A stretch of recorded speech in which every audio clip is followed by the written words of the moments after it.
Hi guys, so എൻ്റെ പേര് Balaji Kumar and this is A small evening vlog. ഇത് complete ചെയ്യാൻ പറ്റുമോ എന്ന് എനിക്കറിയില്ല, പക്ഷെ നമുക്ക് ചെയ്തു നോക്കാം. ഓക്കെ, സോ പ്രത്യേകിച്ചൊന്നുമില്ല. ഇവിടെ മഴക്കാരൊക്കെ മൂടി നിൽപ്പുണ്ട്. ഞാൻ ഇപ്പോൾ നല്ലൊരു ഉറക്കം കഴിഞ്ഞിട്ട് എണീറ്റാണ്. അത്യാവശ്യം നല്ല തലവേദന ഉണ്ട്, കുഴപ്പമില്ല. So some random talks and എൻ്റെ ഒരു കുഞ്ഞ് ഈവനിങ് എങ്ങനെയാവും എന്നുള്ളതൊക്കെ നമുക്ക് ചെറുതായിട്ടൊന്ന് കണ്ട് പോകാം. അതിനിടയിൽ നമുക്ക് കുറച്ച് സംസാരിച്ചും പോവാം. ഓക്കെ ഓക്കെ അപ്പോഴാണ് കാര്യം ഓർത്തത്. ഞാൻ ആക്ച്വലി ഒരു ബുക്ക് ലവറാണ്. ഞാൻ അത്യാവശ്യം ബുക്സ് എല്ലാം വായിക്കുന്ന ഒരു കൂട്ടത്തിൽ ഫ്രീ ടൈം കിട്ടുമ്പോൾ. So if you are A book lover or books വായിക്കാൻ വേണ്ടി സ്റ്റാർട്ട് ചെയ്യാം എന്ന് വിചാരിച്ചിരിക്കുന്ന ആൾക്കാരാണെങ്കിൽ നിങ്ങൾക്ക് പറ്റിയ ഒരു ബുക്കായിരിക്കും 11 റൂൾസ് ഫോർ ലൈഫ് എന്ന് പറഞ്ഞിട്ട്. ചേതൻ ഭഗത്തിൻ്റെ ബുക്കാണ് ആക്ച്വലി, ആൻഡ് ഞാൻ ചേതൻ ഭഗത്തിൻ്റെ വലിയൊരു ഫാനാണ് കേട്ടോ. ഓക്കെ, സോ ഈ ബുക്ക് ഇംഗ്ലീഷിലാണ്. സിമ്പിൾ ഇംഗ്ലീഷാണ്, പെട്ടെന്ന് വായിക്കാൻ പറ്റും. വായിച്ചാൽ നമുക്ക് പെട്ടെന്ന് മനസ്സിലാകും.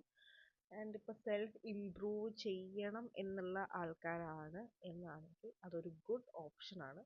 സോ ബുക്ക് റെക്കമെൻഡേഷൻ എന്തെങ്കിലും വേണമെങ്കിൽ ചോദിച്ചാൽ മതി, ഞാൻ അതിന് വേറെ വീഡിയോസ് ഇടുന്നതായിരിക്കും. അപ്പോൾ നിലവിൽ എനിക്ക് ചായ കുടിക്കാൻ പറ്റത്തില്ല, അതിന് പകരം നമുക്ക് വേറെന്തെങ്കിലും കഴിക്കാം. ചായ കുടിക്കാൻ പറ്റാത്തതുകൊണ്ട് നമ്മൾ കെവിൻസിൻ്റെ ഒരു മിൽക്ക് ഷേക്ക് കുടിച്ചു. ആൻഡ് മൈഗ്രൈൻ്റെ ഒരു ഇതുള്ളതുകൊണ്ടാട്ടോ ചായ കുടിക്കാൻ പറ്റുന്നത് പറഞ്ഞു.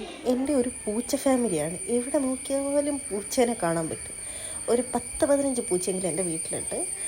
ആൻഡ് അതിനുശേഷം ഞാനൊരു പാക്കറ്റ് ചിപ്സ് കഴിച്ചു. എനിക്ക് ബനാന ചിപ്സ് ഭയങ്കര ഇഷ്ടമാണ്. ആൻഡ് ഹിയർ അഗെയിൻ എൻ്റെ പൂച്ച സാറുമാർ. അതൊക്കെ അമ്മേൻ്റെ ഗാർഡനിലുള്ള ഒരു പൂവിൻ്റെ പേര് എനിക്കറിയില്ല, പക്ഷെ നല്ല രസമാണ് അത് കാണാനായിട്ട്. അതെ, ഇതെൻ്റെ ഒരു UKG LKGയിലുള്ള ഒരു കോലാട്ടോ. അതിനുശേഷം നൈറ്റ് ഡിന്നർ നല്ല കപ്പയും മീൻകറിയായിരുന്നു. ഞാനത് കൂട്ടി നന്നായിട്ട് ഫുഡ് കഴിച്ചു.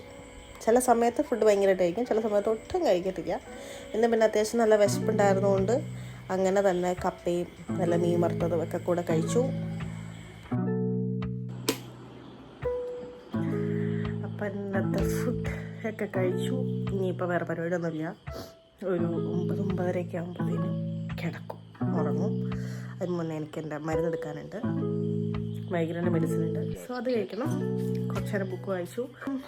ഇന്നത്തേക്ക് അത്രയൊക്കെ ഉള്ളൂ. അടുത്ത വീഡിയോയിൽ കാണുമ്പോഴേക്കും